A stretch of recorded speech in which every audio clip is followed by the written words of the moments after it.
welcome to Fighting Back. News talk, current events, and political commentary with your host, Uncle Ronnie. And now, here's your host, Uncle Ronnie. And you say everything 3 times, and this is Uncle Ronnie, so that's good. We've said Uncle Ronnie 3 times, and am I the lucky one? Hey, listen, we're live and in person tonight, and how do you like the sign right back here? Do you see that? It says richer or poorer? At any rate, we have Richard Four. a Richard Four recorder. Yeah, okay. And this is Richard. Mr. Richard here. Steven is his name. I don't know if anybody calls you Steve. Most people call me Steven, but Steve's works. Okay, as I always, whenever I go to call you, I always go Steve Richard, and my phone doesn't have it. Oh. It has Steven. And then, of course, there's Eric Winook, and Eric has been doing a yeoman's job of taking place, my place here while we were trying to quarantine from the COVID thing. We're all okay, thank God. And we still have it kind of raging outside, but even in Arizona, the numbers are going down, and that's a good thing. At any rate, we're here tonight. Beautiful, beautiful North Phoenix. What's about 115 degrees out? Right. Basking in the sun. Way too hot, Uncle Ronnie. Way too hot. And what we're going to do tonight, we have a situation here in Arizona that has, well, I shouldn't say Arizona, Maricopa County. Phoenix is in Maricopa County.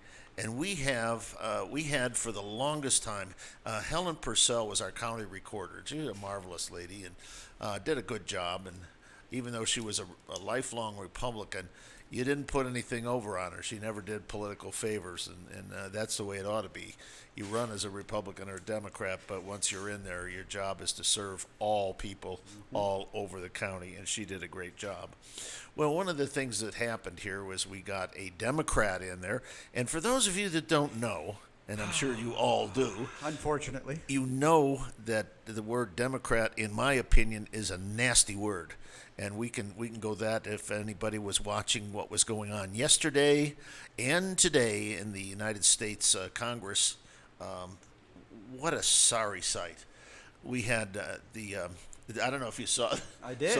Did you see some of that? I'm going to reclaim my time. Any rate, we had this one gentleman is the Attorney General of the United States by the name of Barr. By the way, I think he's a wonderful man. I think he's a very honest man and tries to do the right thing. And there towards the end, they got a late start because the chairman of the committee was in an auto accident. Altogether fitting and proper, as Lincoln would say. Because he can't see over the steering wheel. That's why. And then the thing that happened there, this was really funny. Right towards the end there, they worked right through lunch, and Attorney General Barr says, "May I take approximately 5 minutes recess?" What that meant is he had to go to the bathroom. And the chairman says, "No, you can't go to the bathroom." I did see that, actually. And that's a Democrat. "No, you can't go to the bathroom." And of course, several of the Republicans said, "Hey, that's a courtesy that we allow everybody, you know." If I ask to go to the bathroom, I fully expect to be let out during the show. You have permission. Okay, No thank need to you. Yeah, ask. so if he gets up and leaves, he's got to go to the bathroom, okay? But the funny thing is, I don't know, not everybody heard this. I was talking to Mr. O'Connor about this when he said no, and Barr kind of said under his collar, he says, "You know, you're a class act." Yeah. He said, "You're a real class act, Chairman." I was in tears. I loved it. I thought it was great. Oh, Nadler is, and we're gonna do something here in a bit that we've done a little parody on Nadler, because this guy is a great cartoon character. Any rate, I wanted to say just before we get started, one of the reasons we had Stephen on here tonight is our primary election is going on right now, but next Tuesday is the actual day. So on Wednesday, you'll know whether you are the nominee of the Republican Party. That's right. Potentially Tuesday night. Right, but definitely, or it should definitely be by Wednesday. Now, we all know that sometimes results come back faster than other times. Well, the recorder and now the Secretary of State are both Democrats. I think in the last presidential election, I think the entire United States, with the exception of Alaska and Hawaii and Arizona, where Yeah, the results no, were we in. were all waiting for that Cinema McSally results in 2018 when Well, tell Took, us. about a week. I was going to say, tell us what happened last time. And this was Mr. Fontes. Mr. Fontes is who Stephen is running against. And I know we probably shouldn't use his name because they always say don't promote. This is not a promotion. We are saying that Mr. Fontes got to go. He gone. He needs 5 minutes too. Exactly. Go Exactly. get out of Dodge. So Leave. tell us what happened. I mean, I went to bed on election night thinking I knew who won, and what happened? Yeah, no. So first, thanks to Ron and Eric for having me on, and the whole team here. It's a great studio. Come check it out if you haven't. I'm sure Ron would be happy to give anyone a tour. Yes, I we think would. he's very willing usually. So backing up just a tiny bit, for those of you who don't know, the Recorder's Office is the office that administers elections. So there are 15 recorders in Maricopa County, in Arizona, one for each county. Now, obviously, the one in Maricopa County has an especially large domain because Maricopa County is about 4.5 million people these days, and it's a little over 60% of the voting population is in Maricopa County. So when we talk about administering the election for Arizona, whether it's a presidential or a U.S. Senate race, if it's something that's statewide, increasingly we're talking about Maricopa County, really. And so you referenced 2018. So 2018 is when I got involved in the Recorder's Office because a lot of people were asking questions, just as Ron asked questions just now, because they said, well, gosh, this took a long time to get the results in this heavily contested race. And gosh, my candidate was up on Tuesday election night, and that my candidate lost a few days later. What happened? And, they had other questions. Why did this change? Why was the curing process of ballots different? What the heck were those emergency voting centers? Thank you. Yeah, and so a lot of people had questions. And what was the emergency? That's one of the things we want to ask you about. Many of you remember the emergency voting centers, and I've never heard of such a thing, to be honest with you, but it is. And Wait. What? It is because he wanted more votes. He wanted his people to vote, not anybody else. well, you keep voting until you win, right? That's what they do, right? Literally. But we had these emergency voting centers, and they were designed, I guess, for people that, for one reason or another, couldn't vote, which was kind of crazy because we have early voting that takes at least 3 weeks. Maybe even That's right. we have a voting where we vote for almost an entire month. Yeah, right? no, it's no longer election day in Arizona. It's election month, really, and the same is true, and especially true for this election cycle, because with coronavirus, the Board of Supervisors, the Recorder, and the Secretary of State are all encouraging Arizonans to either vote by mail or to go to the polling places early, such that we can not have crowds on election day. So really, our primary is on August 4th, Tuesday, as Ron stated correctly, but, we've been voting since early July, and candidates have certainly been aware of that. But so in 2018, a bunch of the people posed these questions to the Arizona Republican Party, and then the Arizona Republican Party in turn asked me to look into some of the things that Fontes had done differently from in the past, and that's really how I got involved in the Recorder's Office, and I've been involved for the past 2 years, and the more we've looked into things, the more we've sort of scratched our head a bit, and the more we've found just things that the current recorder has done that have eroded the confidence in the process, in the voting process. To say the least. Right. And if you Well, don't have, let me just interrupt you here because I want to, we just talked about the emergency voting, and this was really, what was the emergency as to why we had emergency Cinnamon voting? didn't have enough votes. I never could figure out what the So emergency That was the emergency. there's a theme that's prevalent with Adrian Fontes that is more important than any one decision that he's made, any one thing that he's done. And that is that he makes unilateral changes to a long-standing election policy without advance warning, without written explanation, and without documented legal justification. So emergency voting centers, one example. He stepped into the gray area of the law. And that in and of itself is not necessarily problematic. But what is problematic is that he acts as his own lawyer, and the public doesn't find out about this until after he has done it. In a world in which perception is reality, you have a lot of people who, see this happening, don't have any explanation, and then, it looks bad, and then you get worried about it, and you lose confidence. So something like emergency voting, that is in the statutes. Now, prior to Adrian Fontes, it had never been used that much. You could cast a ballot over the weekend before Tuesday, general election day, but it would only be at the recorder's office. And it wasn't had to broadly be a good announced. reason, because I remember Helen would not let Congressman J.D. Hayworth vote Right. That's exactly because he right. didn't have a good reason. That's exactly right. Just said, "Well, I got to be in Washington." Well, didn't you know that before today that you were going to be in Washington D.C.? So, playing in the gray area is one thing, but it shouldn't be done by politicians, especially, what are his consequences? Are there no consequences? Who holds him accountable? Who holds him? Well, I mean, ultimately, the people hold him accountable because he is a constitutional officer that is elected by Maricopa County residents, and so ultimately he is held responsible by the people.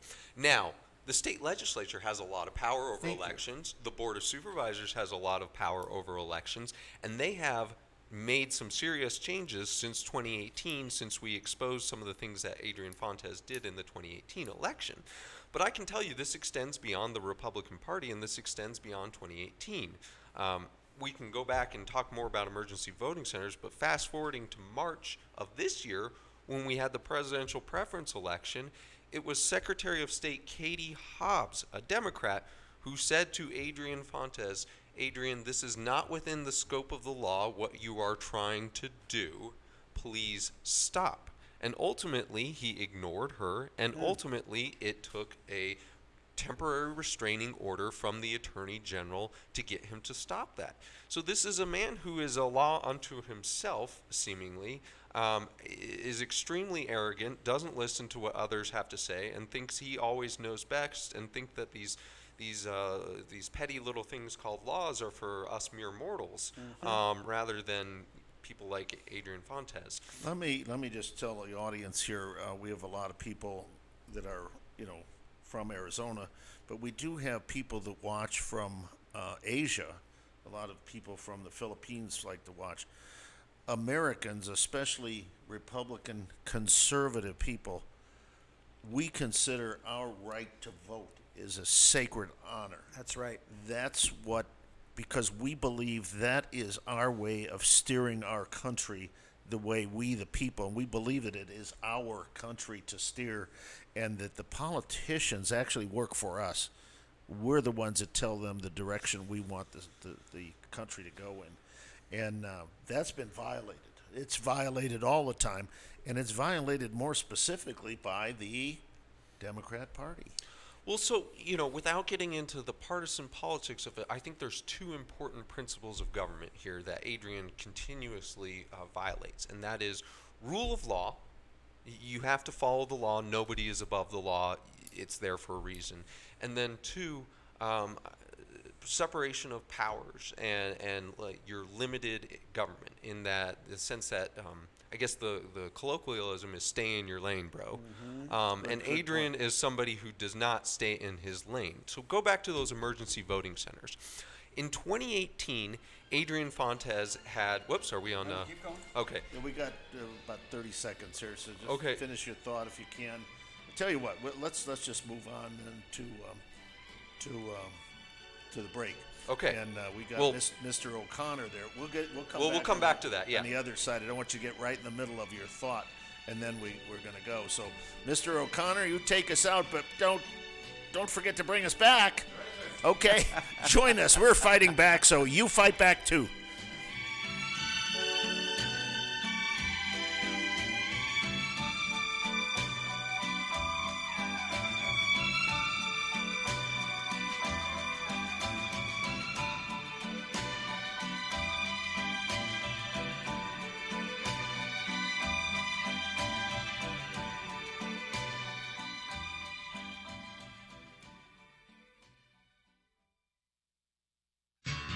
Come home to the gated community of Chrisman Peaks and 5,350 square feet of pure luxury. Floor plans include 5 bedrooms, 5 baths, 4-car garage, home theater, even guest quarters. Breathtaking views are included at no extra charge. For more information, call 602-505-0004. Custom homes with the quality you expect, the value you demand. Call 602-505-0004 today. Do you have a face for radio? I know I do.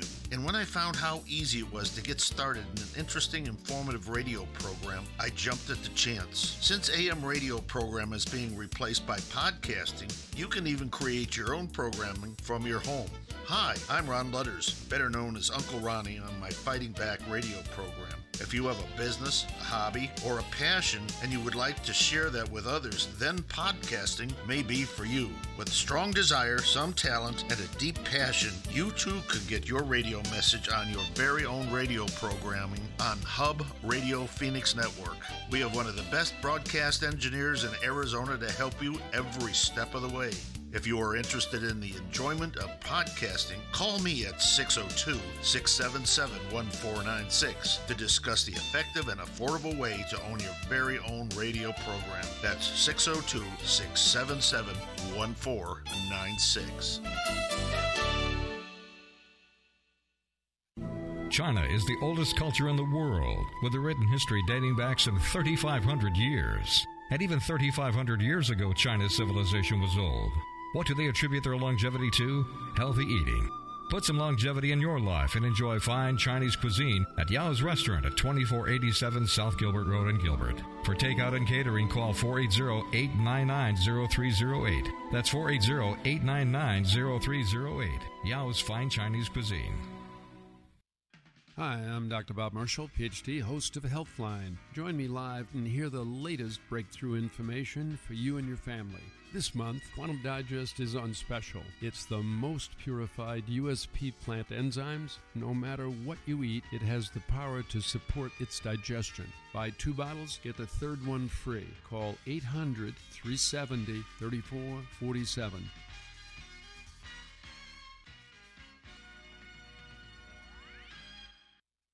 Hi, I'm Dr. Bob Marshall, PhD, host of Healthline. Join me live and hear the latest breakthrough information for you and your family. This month, Quantum Digest is on special. It's the most purified USP plant enzymes. No matter what you eat, it has the power to support its digestion. Buy 2 bottles, get the third one free. Call 800-370-3447.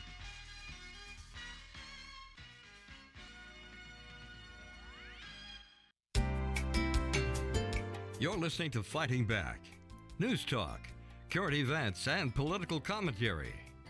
And now here's your host, Uncle Ronnie. Well, welcome back. We're here with Stephen Richer. By the way, if you want to know how to spell his name, it's right back there. Okay. And, of course, Eric. And Eric has been a placeholder here, and he's really good. I shouldn't tell him that. Especially shouldn't say it on the air, but he's really good. Ron will lose his job at his own show. At any rate, one of the things that we're going to get right back to Richard, Mr. Richer here, but I wanted to talk to you a little bit about Monday night. We talked about some things we wanted to do with some cartoon characters, and we've done our very first little cartoon, and it's designed to take issues with especially Democrats and show how somehow or other they're not facing reality. So Mr. O'Connor spent this afternoon putting a little cartoon together. Now this is about Mr. Nadler and the Democrat Party. They seem to forget that there's riots going on in America because they deny it. It's a myth. They also deny Antifa, and he's one of the prime movers since he is a leader in the United States Congress. So here's what we put together. Mr. O'Connor, please. People today are too uptight. We need to laugh more often. Yeah. Have you got any good lawyer jokes? I do. Judiciary Committee Chairman Nadler is the joke. Where does he live? Under a rock? Look at Portland. burning and rioting for more than 50 days. Terrible destruction. Antifa is spray painting their name on walls and cars. People are carrying Antifa flags, and Nadler says it's a myth? That's a myth. Dealing with imaginary things like Antifa, with imaginary Antifa. There are none so blind as those who refuse to see. Approved and paid for by we the people. Well done, guys. Well done. At any rate, it's quick, it's to the point. I think everybody that knows what's going on in America, and you listen to these Democrats say, well, that's not happening. Well, I mean, to tell you, we've lost billions and billions of dollars in property. Yeah. And people have been moving out of some of these states. The Democrats have just allowed these Antifa and the Black Lives Matter people, total anarchy, total and absolute anarchy, burning the cities. And we've had, 7 or 8 people even killed in the process, including some police officers, and it's terrible. At any rate, let's get back to Stephen. Stephen, you were telling us something when we got into the break, so I'm gonna zip my mouth up and go for it. No. Okay, so I appreciate your patience out there, but I'm going to give you 2 examples. And again, the points we're making here is that Adrian Fontes does not have respect for the law, and he doesn't stay within the scope of his particular office, which is not a lawmaking office. So Ron was talking about those emergency voting centers in 2018.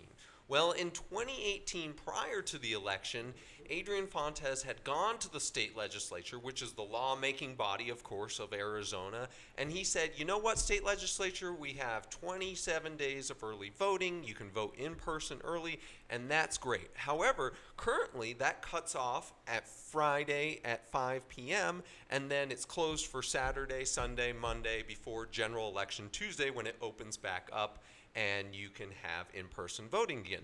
So Adrian said, lawmaking body of Arizona, will you please extend it such that it covers the Saturday, Sunday, and Monday before Election Day Tuesday? The state legislature said, thank you, Adrian, for your proposal. We will consider it. They considered it, and they did not pass it, so they did not change the law. Well, then all of a sudden you see Adrian Fontes using what he has at his disposal, these emergency voting centers, and when are they open?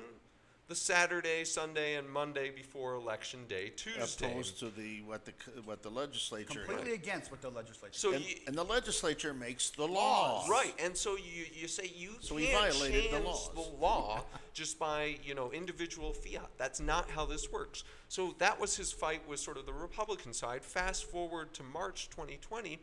And we all know that we have the permanent early voting list here in Arizona, which means you get a ballot by mail. And in fact, most of us vote by mail. 75–80% of us vote by mail.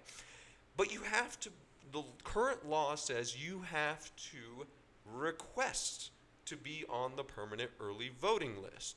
Well, coronavirus started, and Adrian decided he was going to mail out a ballot to everyone, to even those who were not on the permanent early voting list. Now, set aside the policy decision of that. You might think that's good policy. You might think that's bad policy. I personally think it's bad policy because it was last minute. It wouldn't have been equal across counties. It was, I don't know if it was funded. But set that aside. You simply cannot decide that you are going to do something directly contradictory to what the law allows you to do simply because you think it is good policy. And that's exactly what Secretary Hobbs said. Secretary Hobbs is somebody who would like to mail everyone a ballot. So in theory, she's on Adrian's side, but she said, Adrian, the law does not allow that. But unbelievably, he decided that doesn't matter to him.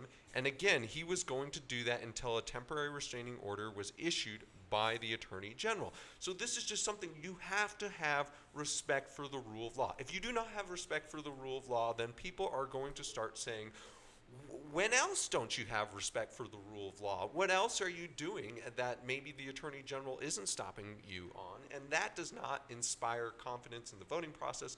And that confidence is so important, because if we don't have confidence in our voting process, then why the heck should we listen to these people who are purportedly representing us? That's my long spiel. Thanks. No, I think it's fantastic, but I think the point to that is you just talked about having confidence in the ability to do it the right way. Right. Democrats don't care about don't. doing it the right way. And I think that's where we're Republicans, you, Ronnie, Neil, Mike, every Republican I know plays within the rules of the game. This Fontes guy unilaterally does self-serving interest that benefits him, wants to make him look good, and doesn't give two hoots about law. And that's really one of the things about, again, I'm going to go macro here, the Democrat Party. I mean, look at what they did to President Trump with all of the nonsense of the Russians. I mean, they dummied up reports. They leaked things to the press that were against the rules. And the question then is, and I know you're an attorney, I'm so fed up with this duplicity here that we have in this country. When are any of these people going to go to jail?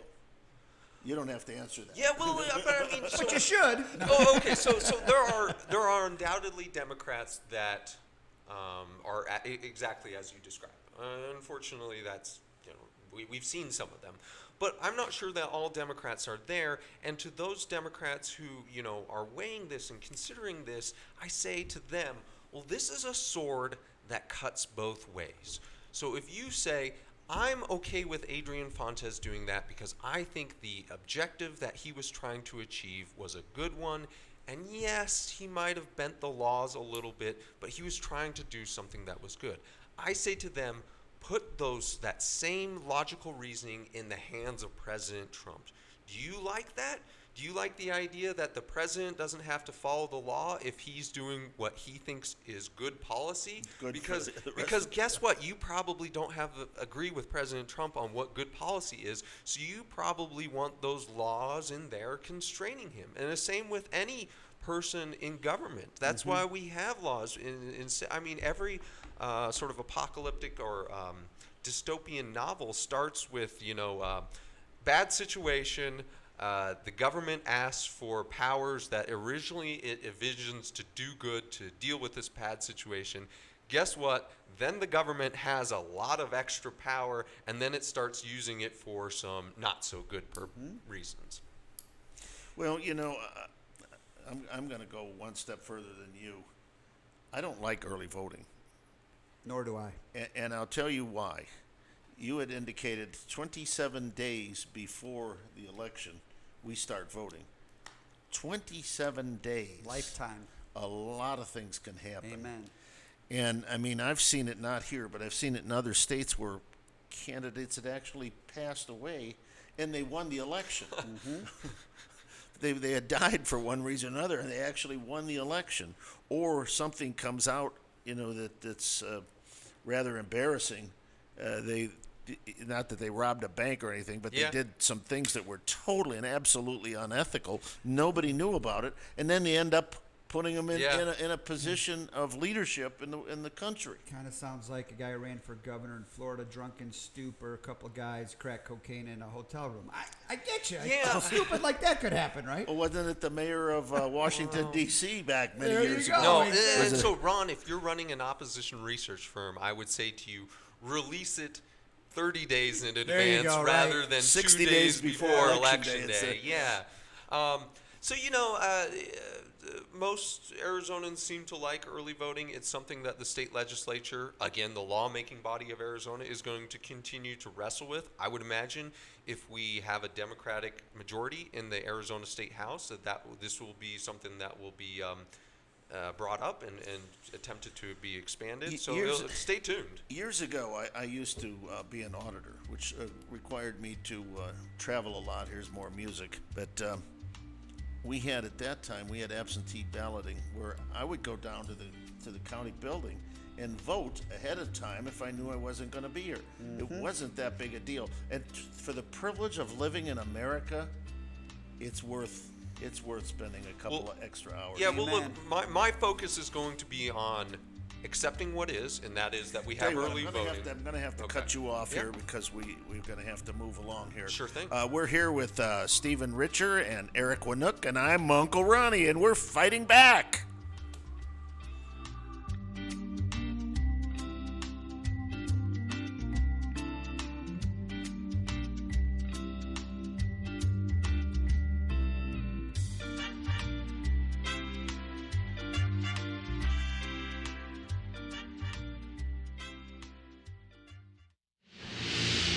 Wild Tiger right here in Phoenix.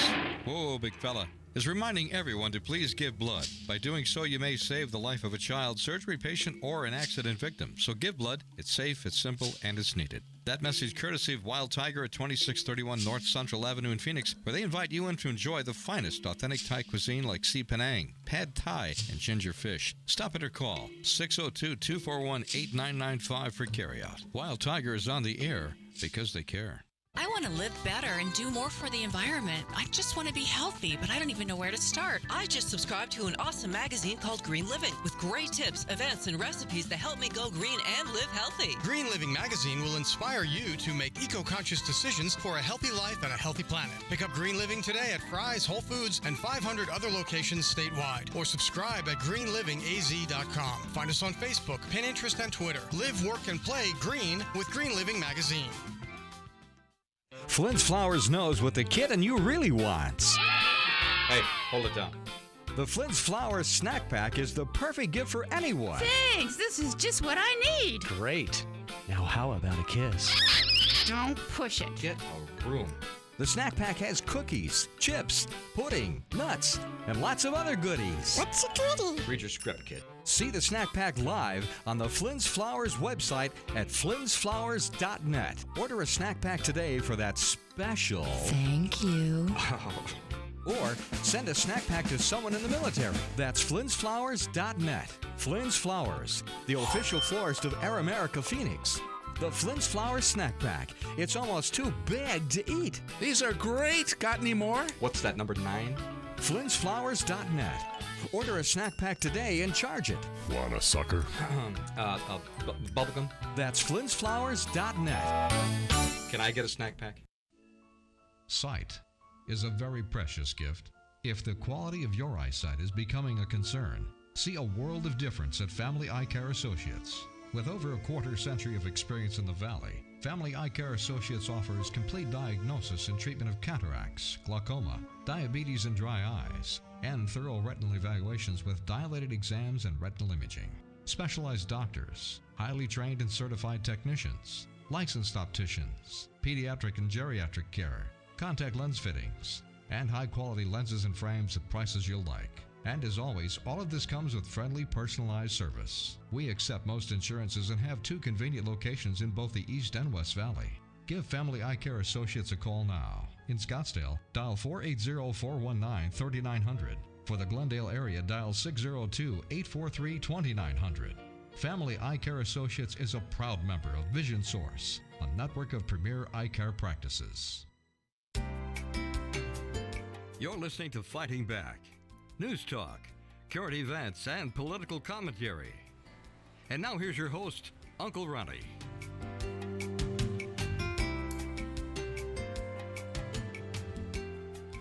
Well, welcome back. We've been having a little chat session here, and we want to share that with you. We have Stephen Richer, and he's running for the Maricopa County Recorder's Office, and, of course, Eric Winook.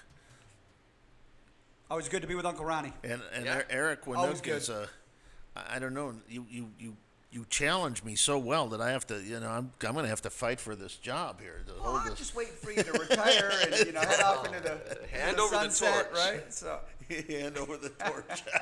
Somebody's got to carry on the Uncle Ronnie legacy. That's all I'm saying. At any rate, we were talking about some things.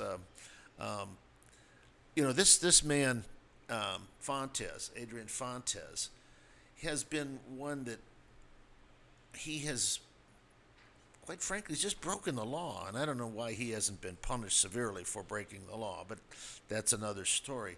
But we were asking Stephen if he anticipates any surprises, October surprise or earlier, and what can happen through the Board of Supervisors if, in fact, something happens and all of a sudden we find that things are still not being run according to the law. No, Ron, like I just mentioned during the break, I said to Ron, well, we've had a surprise every election that he has presided over so far.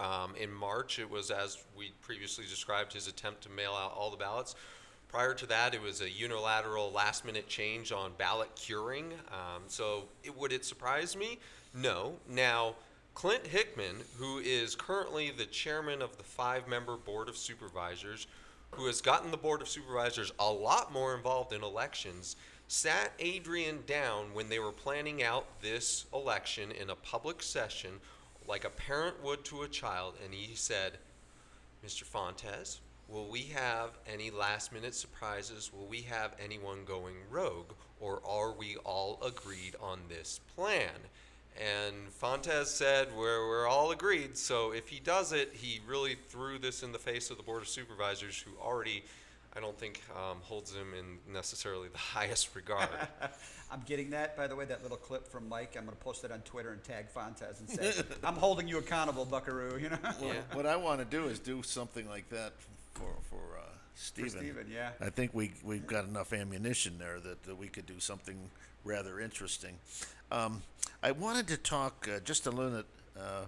I wanted to talk about once again the hearings yesterday at the Judiciary Committee, because this seems to be the way Democrats operate. But I'm going to take our illustrious former governor Stanton, who is now a congressman, and he's asking Attorney General Barr the following question. He says, I'm really curious because we've heard, and of course we always hear, that, Trump... No proof, of course. Yeah, that Trump may pull something, and that's the way they do this. But at any rate, what it amounted to is he says, what about ballots that come in? Will they be counted after the close of the election? And what do you intend to do about that, Mr. Attorney General? Now, we have 50 states, folks, and each state has its own little processes of how they deal with things. Some states will take ballots in a day or two after the election if they're mailed in. So I'm going to stop you there because I didn't listen to the hearings because I don't know, that's like beating your head against the wall. Well, so you have to tell me about it. But the Constitution of the United States specifically delegates voting administration to the states. So I'm curious where Representative Stanton was going with this question to the Attorney General. Wait till you hear this. So he says to him, he says, how do you anticipate dealing with these issues? And the Attorney General, a smart man, I really like this man, he says, I will obey the laws. Mm-hmm. Plural, the laws. I will obey the laws. Well, that wasn't good enough for Stanton. No, and he pressed him again. He pressed him again and said, well, does that mean that you are not going to count? He said, no, I'm saying that I am going to obey the laws. At which point Stanton says, not quite, I'm going to almost paraphrase this, well, I guess I have a hostile witness here. He won't answer the question. Mm-hmm. No, he answered the question. He didn't answer it the way Stanton wanted it answered. And Democrats are famous for that. Oh, no doubt. It's like if you watched the hearing, you saw that yesterday. Yeah, if when you were a kid, you said, Daddy, can I have an ice cream cone? And Dad says no. Right. And you want to make an issue out of it. No, that's the answer. It may not be what you want, but that's the answer. So what did the kid do then, Stephen? What did they do when Dad said no? Well, I mean, I just think that these have become so much political theater. Right. They ran to Mommy and asked Mommy for the ice cream cone. Yeah. That's what they did, right? Okay. So, but this was pathetic. I saw a couple of weeks ago. I actually saw Chris Wallace do that with the president as well. The president answered a similar question. Okay. And he said, well, you're not answering the question. No, I'm not answering it the way you want me to answer it. Right. Well, so I'm running to be just a humble local county administrator, and all I know is that in Arizona, your ballot must be received by 7 p.m. on Election Day for it to be counted. Some left-leaning groups have sued to extend that period and say it just has to be postmarked. But that is not the law. The law, as it currently stands, is it must be received by the county recorder's office 7 p.m., which today is actually the last day recommended to mail in your ballot. It even says that on the envelope. Get this out 6 days in advance so that it's actually a ballot that will be counted. So if you're still holding on to your envelope, folks, please take it to a voting center or to the recorder's office. Do not mail it at this point. So, Stephen, why is it important that a Republican wins? Yeah, it's important, one, for lots of reasons. Thank you. Right, but I want to know. Tell our audience why. If Adrian Fontes is recorded for the next 4 years, it will be a major drain of resources on the Attorney General's office, just because he'll have to spend so many man hours overseeing him and stepping in and checking every little thing. Two, he has shown a predilection for using this position to advantage the Democratic Party.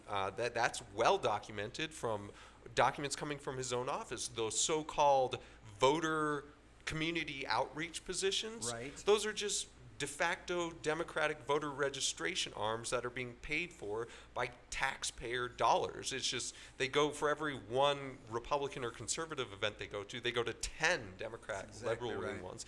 And then 2 or 3 or wherever we are in this list, you should just want somebody who's going to do a good job, for gosh sakes. I mean, just doing a competent job isn't Republican or Democrat. It's just something you should want from your government. But having 62 polling places open late, having people stand in long lines in both the August 2018 and the November 2018 elections is something that we should do better with. So, if you don't like Republicans, well, then don't think of me as a Republican. Just think of me as a competent, lawful administrator of the voting process.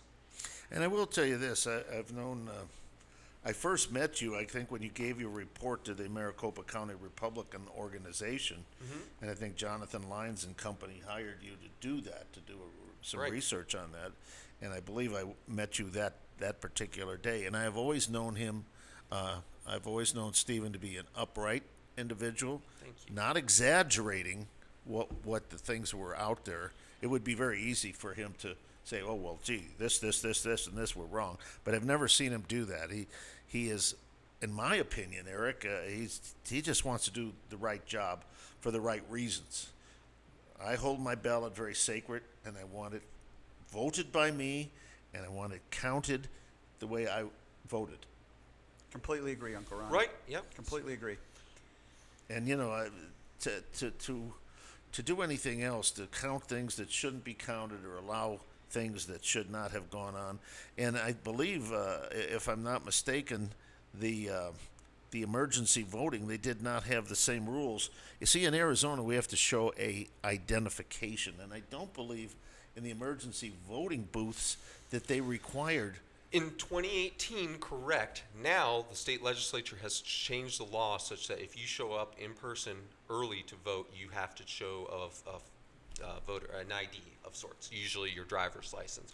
But Ron, I really appreciate that compliment.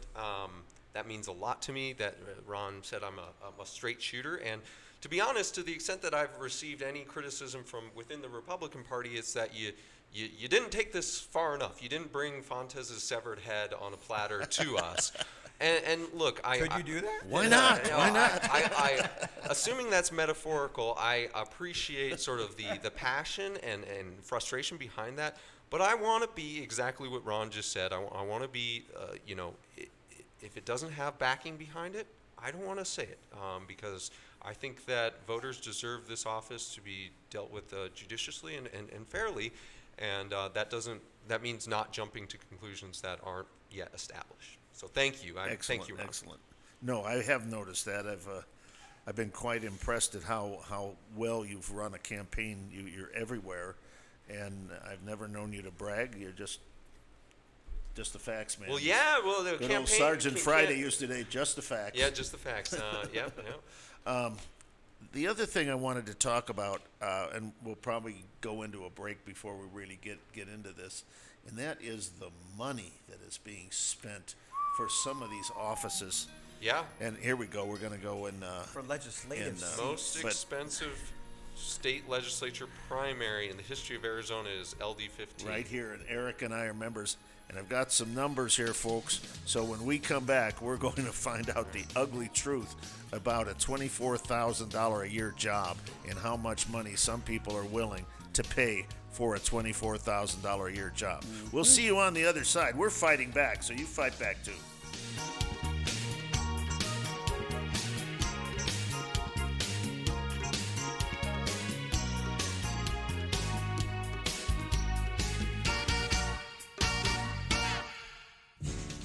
It started 10 years ago as a conservative discussion group to combat leftist liberal ideas that were destroying the American way of life. Thus, the Arizona 2010 Project was born. Over the years, it grew and embraced the Tea Party and had a dynamic effect on local, state, and national elections. That's right, the political power of the movement has grown, and now, on its 10th birthday, the Arizona Project has moved to a bigger location and has expanded its vision. The Arizona Project is now producing podcasts, internet radio shows, video projects, along with the same history of obtaining impressive guest speakers and community leaders for our weekly meetings. The Arizona Project is now located at 3238 East Bell Road in Phoenix.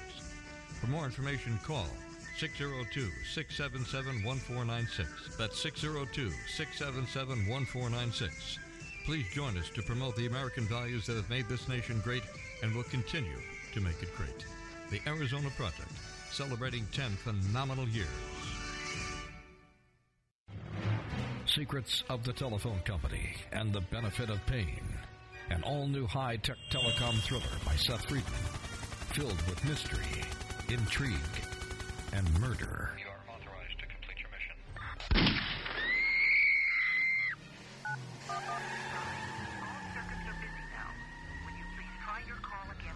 Secrets of the Telephone Company and the Benefit of Pain. Now a Dell paperback. Don't answer the phone.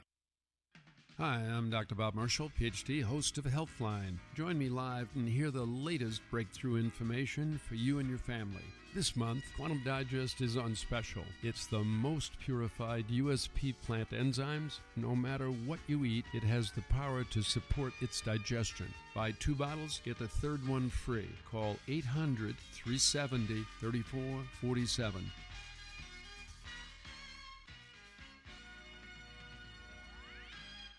I want to live better and do more for the environment. I just want to be healthy, but I don't even know where to start. I just subscribed to an awesome magazine called Green Living with great tips, events, and recipes that help me go green and live healthy. Green Living magazine will inspire you to make eco-conscious decisions for a healthy life and a healthy planet. Pick up Green Living today at Fry's, Whole Foods, and 500 other locations statewide. Or subscribe at greenlivingaz.com. Find us on Facebook, Pinterest, and Twitter. Live, work, and play green with Green Living magazine. Do you have a face for radio? I know I do. And when I found how easy it was to get started in an interesting, informative radio program, I jumped at the chance. Since AM radio program is being replaced by podcasting, you can even create your own programming from your home. Hi, I'm Ron Lutters, better known as Uncle Ronnie on my Fighting Back radio program. If you have a business, a hobby, or a passion and you would like to share that with others, then podcasting may be for you. With strong desire, some talent, and a deep passion, you too could get your radio message on your very own radio programming on Hub Radio Phoenix Network. We have one of the best broadcast engineers in Arizona to help you every step of the way. If you are interested in the enjoyment of podcasting, call me at 602-677-1496 to discuss the effective and affordable way to own your very own radio program. That's 602-677-1496.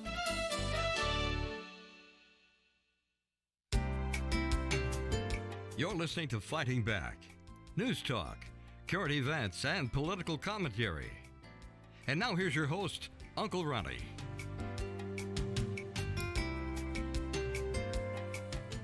Wow, the time flies. Yeah. I'll tell you, this is our last segment here, and I'm Uncle Ronnie. We have Stephen Richer running for the Maricopa County Recorder's Office, and of course, our very own Eric Winnock, and he's doing the Donald Trump. And I didn't know how to say his name before this, so thank you. Very disappointed by that. Yeah, well, I just said the guy Eric with something.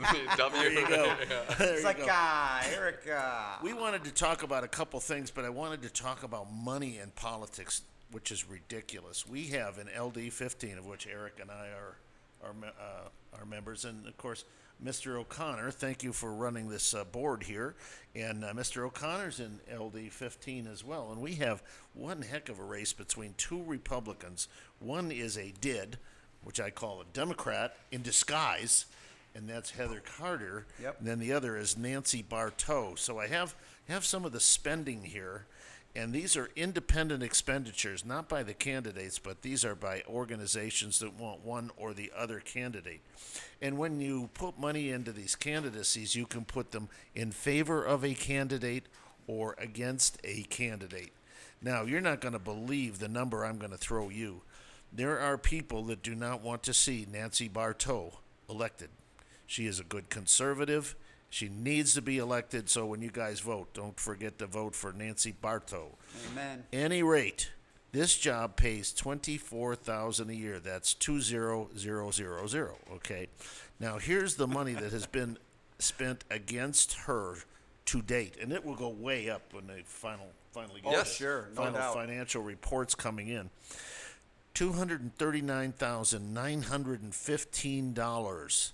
That's $250,000 for a seat that pays minimum wage. What's that tell you, Uncle Ronnie? Yeah, absolutely. That the fact that close to $1 million will be spent on the primary and LD15, I think, is an indictment of our entire system of governance. In my race, Adrian Fontes has raised about 280,000. I've raised a little over 200. So you have to ask yourself, why are people spending so much? And the answer is because government is controlling more and more, and so people and companies want to buy those tickets. Well, let's talk just for a quick moment.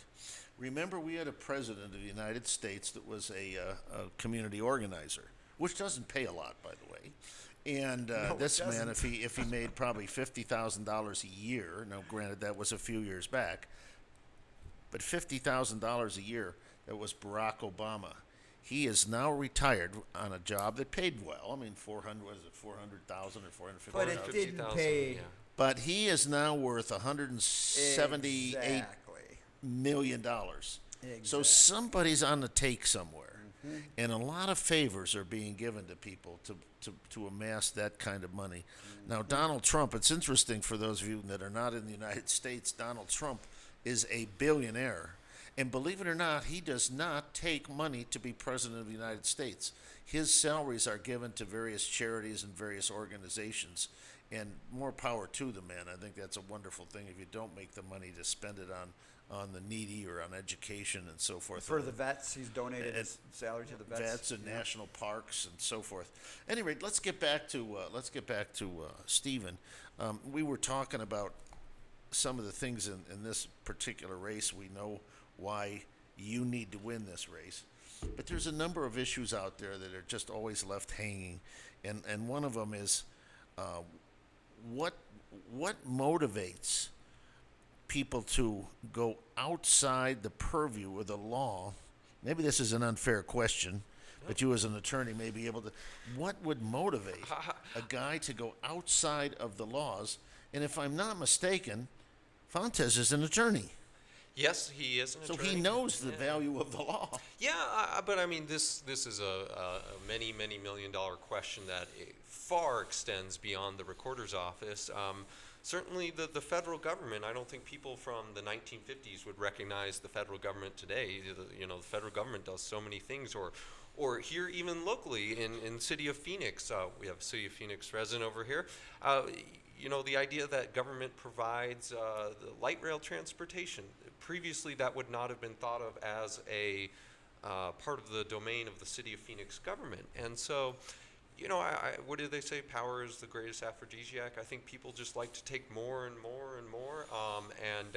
It's for politics. See my name in lights. Yeah, well, politics tends to attract ego, and maybe I'm part of that. But that's why the founding fathers and some great thinkers in Arizona were so concerned about putting guardrails on, because otherwise government's natural tendency, and we've seen this certainly, we have now a deficit of $27 trillion of federal government, is to grow and grow and grow and move into every part of the world that it can. That's painful. $27 trillion. That is absolutely painful. But Stephen's right. It's all about power and control. I mean, hence why Heather Carter had $250,000 spent on her behalf, because that tells me she is controlled. She is bought into what others want her to do. That is my opinion, and I would think that those dollars prove that as fact. She has had, just in her campaign alone, over $300,000 donated, and a lot of it from doctors and nurses in the education system, more specifically the universities. Yeah, so without getting into the merits of those two candidates, you can say to yourself, why are big hospitals, why is big insurance, why is big education donating to somebody like Heather Carter? Part of it could be they just like Heather Carter, but part of it is they realize it's a good investment because government controls so much that every dollar that you invest, you might be getting $4 back in government contracts or $4 back in government regulating differently. And so it's become, businesses are largely rational actors, and they see this as a rational investment because government is bigger. Mm-hmm. I would argue that you're supposed to act on behalf of all people, yes, not certain segments of people. And that's what happens with these certain segments of people. She's doing their work, not our work. That's my problem. I know that's not something we wanted to discuss here today. That's my opinion. That's I voted for Nancy Barto. I think the world of her. Tell me about the difference between mail-in, which you hear a bunch of talk now, mail-in ballots versus absentee ballots. What can be misconstrued if that happens? Yeah, so in Arizona, we have no excuse absentee voting, meaning anyone who wants can vote by mail and you can vote early. Now, we do have a small uniform and overseas voters. Those go out even before the mail-in ballots go, and those are for Arizonans who live abroad in other countries and for military personnel who might be in bases abroad and might not have access to the post office. So they can even actually vote by email. For everyone else, it's, you get that mail ballot. And a lot of people call it an absentee ballot, but in Arizona, you don't have to be absentee necessarily. And that ballot is, your identity is confirmed by that signature that you put on that green envelope here in Maricopa County, because as Eric knows, and as we were talking about, Eric doesn't show his identity to his wife or to his dog or to his kids or whoever else is in his household if he's sitting at his kitchen counter filling out his ballot. So the recorder's office purportedly verifies that it is Eric by checking Eric's signature against his voter registration ID.